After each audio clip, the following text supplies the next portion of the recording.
Picture this. I'm standing in the middle of my cluttered living room, surrounded by half-folded sundresses and a suitcase that's threatening to burst at the seams, and I can't shake this restless hum in my chest. My name's Emma. I'm 32, and I've spent the last few hours packing for a trip that's supposed to be the reset button on my life. I've been married to Ryan for 6 years now, and if I'm honest, the spark that used to light up our days has dimmed to a faint flicker. We met back in college, two reckless souls who'd sneak off to stargaze on rooftops and steal kisses in library stacks. He was my adventure, my safe place. But now I'm not so sure. Ryan's 34, a software engineer who's brilliant with code but struggles to decode me lately. He's got this dry sense of humor that used to make me laugh until my sides hurt, but these days, I barely get a smirk out of him. He's always hunched over his laptop, working late into the night, leaving me to wonder if I'm competing with spreadsheets for his attention. I'm a graphic designer, freelancing from home, which sounds freeing until you realize it means endless hours alone with my thoughts. I overthink everything, every sigh he lets out, every time he checks his phone instead of meeting my eyes. And trust me, I've noticed how often that happens lately. This vacation, though, it's been our beacon for months. A tropical resort in the Caribbean, all-inclusiv, the kind of place where the brochures promise endless sunsets and drinks with tiny umbrellas. I've been dreaming about it while folding swimsuits and lightweight dresses into my bag, picturing us holding hands on powdery beaches, sharing quiet dinners with the ocean as our soundtrack. I can almost feel the warm breeze on my skin, hear the waves whispering promises of reconnection. I want to believe this trip will pull us back to each other, that we'll rediscover the rhythm we've lost. I've even packed a little something special, a silky piece I haven't worn in ages, hoping it might stir something in him, and in me. Let's just say I'm imagining a night where words aren't needed, where we communicate in ways that leave us breathless and tangled in sheets under a ceiling fan's lazy spin. But beneath all this hope, there's a knot in my stomach I can't untie. Ryan's been so distant these past few weeks, more glued to his phone than ever. I'll catch him typing furiously, then locking the screen the second I walk into the room. When I ask what's up, he just shrugs, mumbles something about work, and changes the subject. It stings, you know? I'm craving a connection, a real moment where I feel seen by him, but I can't even admit that out loud to myself yet. I keep telling myself this trip is the answer, that once we're away from the grind, he. As our plane touched down and we stepped off into the humid embrace of the Caribbean, I felt a rush of excitement wash over me. The resort was everything the brochures had promised and more. Sprawling grounds stretched out before us, dotted with towering palm trees swaying gently in the warm, salty breeze. Just beyond, the turquoise ocean glittered under the sun, its waves lapping at the shore only steps away from where we stood. The air was thick with the scent of coconut sunscreen, mingling with the faint tang of sea salt, and all around us, the lively chatter of other vacationers buzzed with anticipation. It was paradise, pure and simple, and for a moment, I let myself believe that everything would be perfect. Ryan and I checked into our ocean view suite, and I couldn't help but gasp as we stepped inside. The room was stunning, with floor-to-ceiling windows that framed the endless blue of the water. A private balcony beckoned just outside, offering a front-row seat to the sunset I'd been dreaming of, and a little minibar sat tucked in the corner, stocked with colorful bottles that promised carefree nights. I turned to Ryan, a wide grin on my face, pointing out the view and nudging him toward the balcony, hoping we'd share a quiet moment to soak it all in together. "Look at this, babe," I said, my voice light with hope. "Can you imagine sipping something cold out there tonight?" But he barely glanced up from his phone, muttering a quick, "Yeah, nice," before dropping his bag and heading straight for the door. "I'm gonna check out the pool bar," he called over his shoulder, already halfway out. "Meet me down there if you want." I stood there, frozen for a second, the excitement draining from me like air from a punctured balloon. Alone, I started unpacking, folding clothes into drawers with mechanical precision, trying to ignore the hollow feeling in my chest. Once I was done, I stepped out onto the balcony, leaning against the railing as the warm breeze tousled my hair. Down below, I spotted Ryan by the pool, already surrounded by a group of loud, rowdy guys I'd never seen before. He was tossing back shots, one after another, his laughter echoing up to me, louder and more carefree than I'd heard in months. Each shout, each clink of glass, felt like a tiny jab, a reminder of how far apart we'd drifted. I tried to brush it off, telling myself it was just vacation fun, that he deserved to let loose after all the stress of work. But deep down, it stung. I wanted to be the one making him laugh like that, the one sharing those carefree moments with him. I waited an hour, pacing the suite, checking my phone, hoping he'd text or come back with a sheepish grin and an invitation to join him. But the silence stretched on, broken only by the distant crash of waves. Finally, I decided I wasn't going to sit around moping, waiting for him to notice me. I needed to do something for myself, to shake off this weight of disappointment. So, I flipped through the resort's spa brochure I'd found on the nightstand, my eyes landing on a treatment called the 6 Hands Massage. It sounded intriguing, luxurious even, 3 therapists working in unison to melt away stress. I'd never heard of anything like it, and after the morning I'd had, I figured I deserved a little indulgence. I booked it on a whim, telling myself it was just a way to relax, to reclaim a piece of this vacation for me. As I made my way to the private massage room, my sandals clicked softly against the tiled path, and a mix of anticipation and nerves churned in my gut. The spa was tucked away in a quiet corner of the resort, surrounded by lush greenery and the faint scent of jasmine floating in the air. When I arrived, 3 therapists greeted me with warm, professional smiles that instantly put me at ease. There was Lila, with her gentle voice and kind eyes, Mia, whose calm demeanor radiated confidence, and Carlos, whose steady presence felt reassuring. They welcomed me like I was an old friend, guiding me into the room with a quiet grace that made me feel cared for.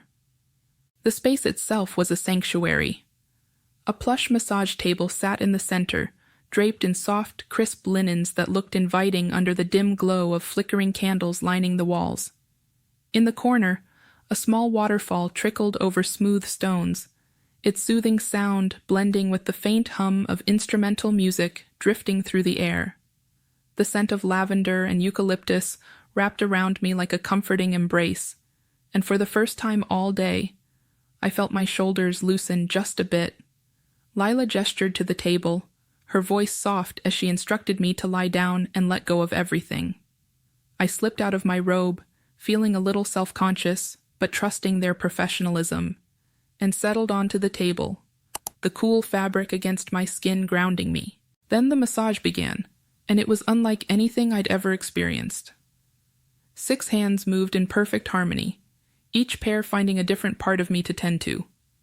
Lila's fingers worked gentle circles into my shoulders, easing knots I didn't even know I had. Mia's hands glided along my back with firm, rhythmic pressure, coaxing every ounce of tension to dissolve. Carlos focused on my legs, his strong grip kneading away the ache from hours of travel. It was overwhelming in the best way, like being wrapped in a wave of warmth and care. My body seemed to melt into the table, every muscle surrendering to their touch. My mind drifted, floating to a place of pure relaxation where nothing else existed. No worries about Ryan, no doubts, just this moment. I could feel my breathing slow, each exhale carrying away a little more of the weight I'd been holding. I was so lost in this blissful haze that I almost forgot about the happy ending add-on I'd seen mentioned in the brochure.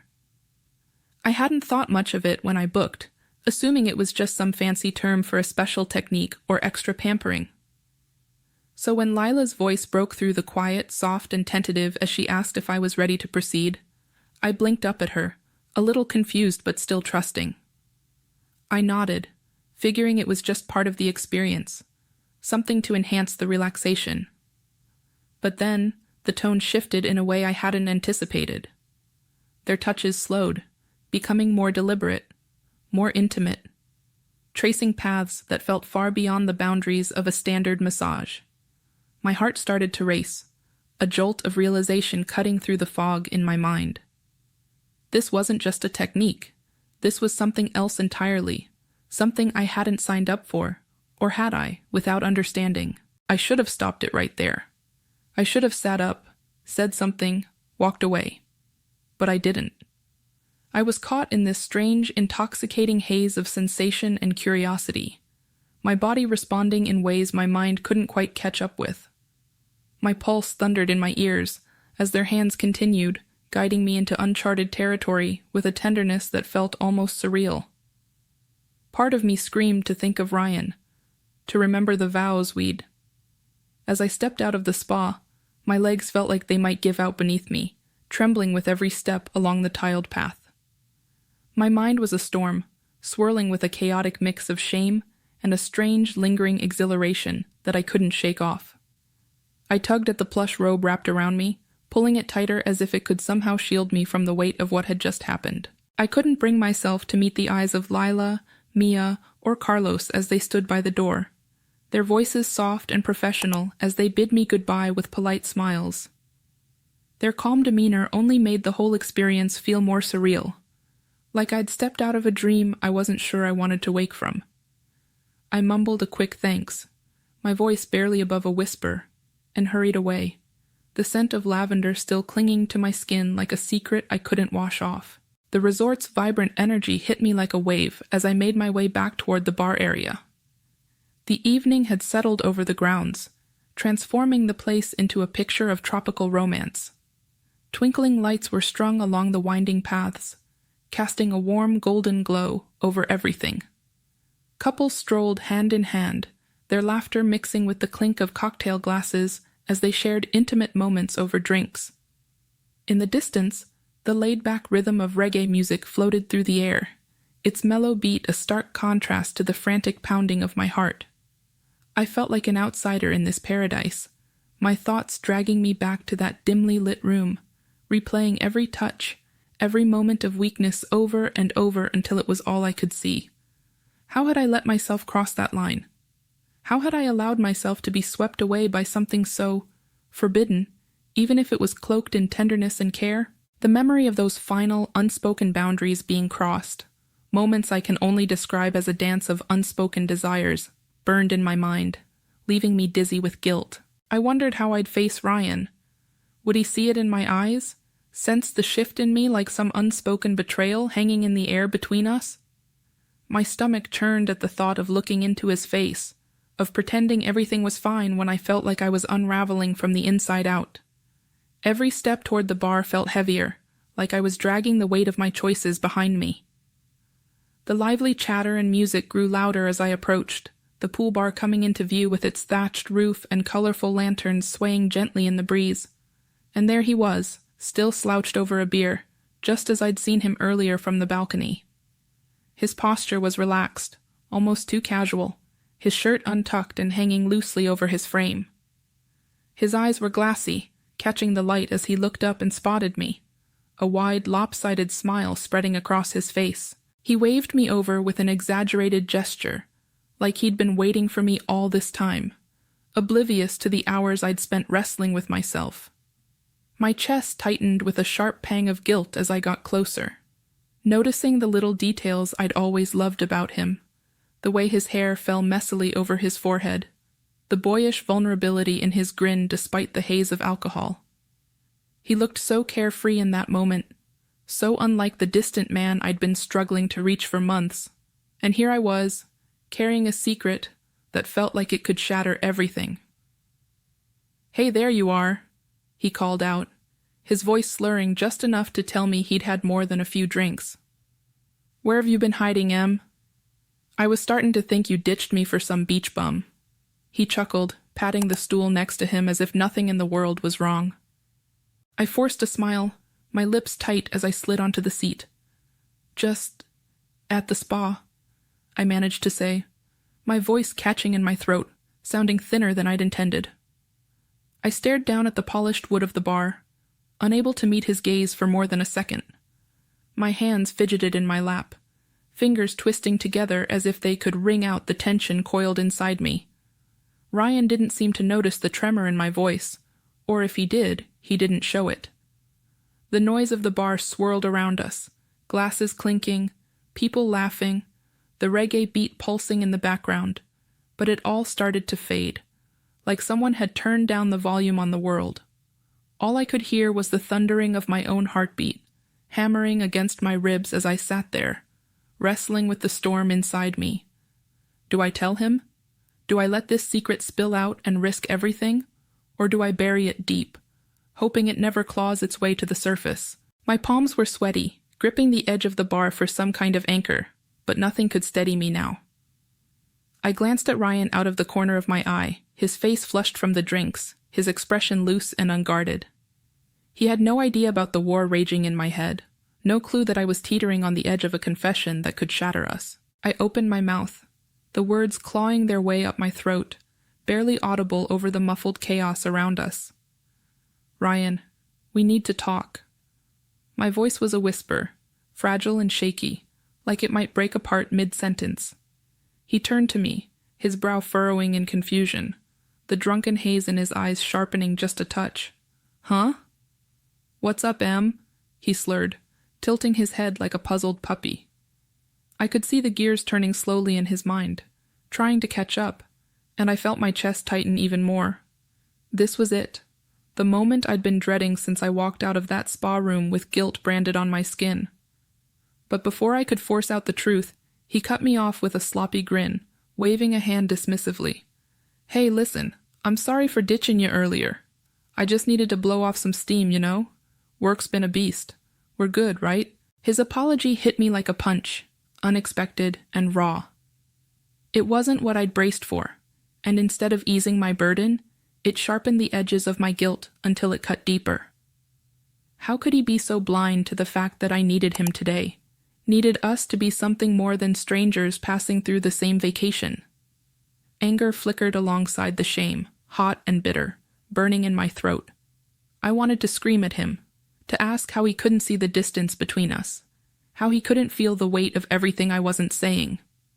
But I didn't. I just sat there, my breath hitching, trying to find the courage to lay it all bare.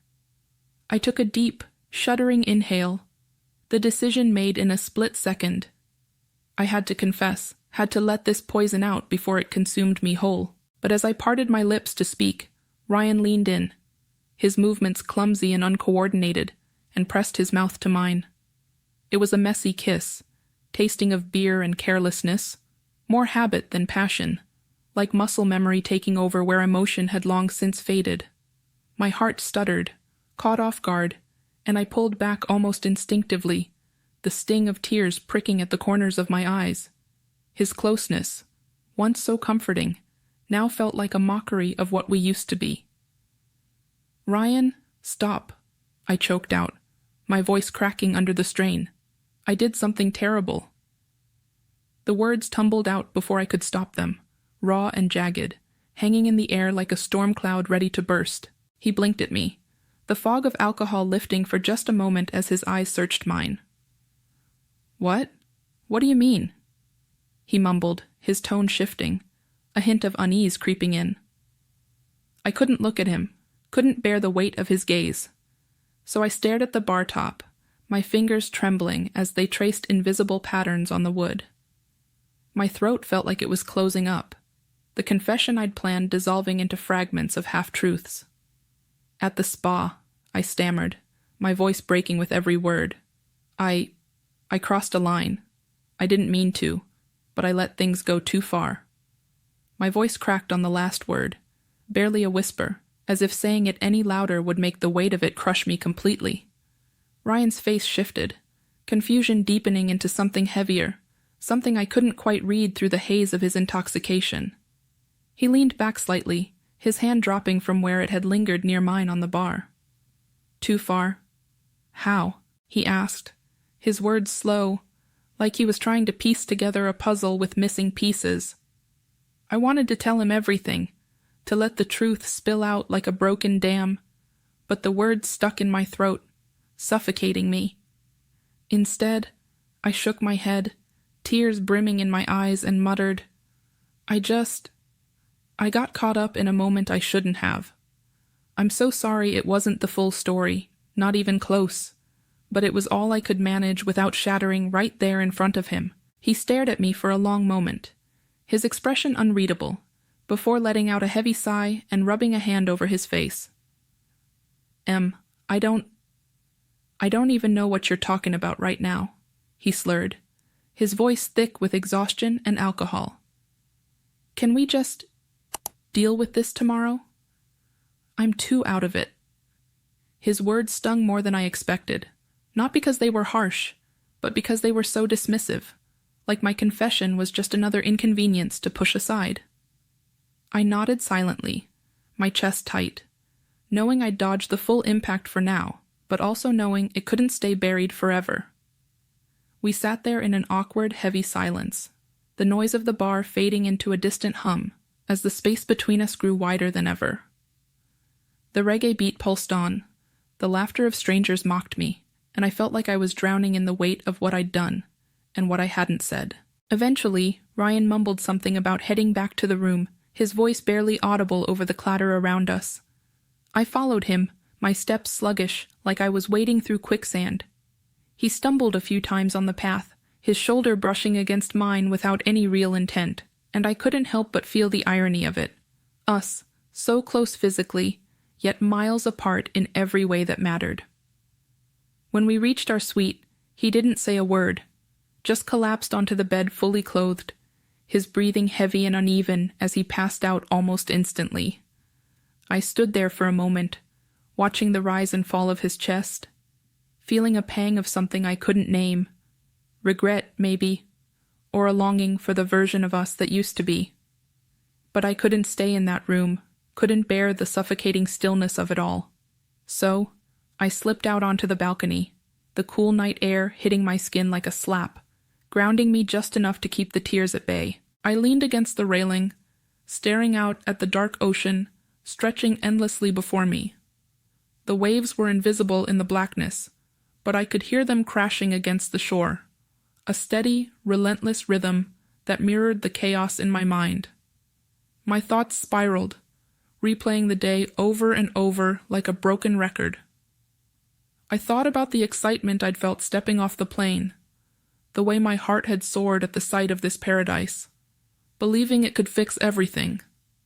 I remembered the sting of Ryan's indifference as he left me alone in our suite, the way I'd sought solace in the spa, desperate for something to fill the void.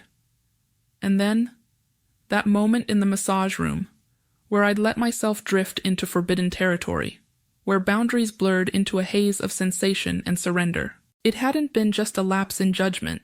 It had been a glimpse of something I'd buried deep, a part of me that craved spontaneity, passion, the kind of raw aliveness I hadn't felt in years. And that scared me more than the act itself, more than the guilt that now clung to me like a second skin. Because in those fleeting moments, I'd felt more awake than I had in months, even if it was wrong, even if it was a betrayal. Don't forget to subscribe, like, and comment if you enjoyed this story. This will help us create more engaging stories for you.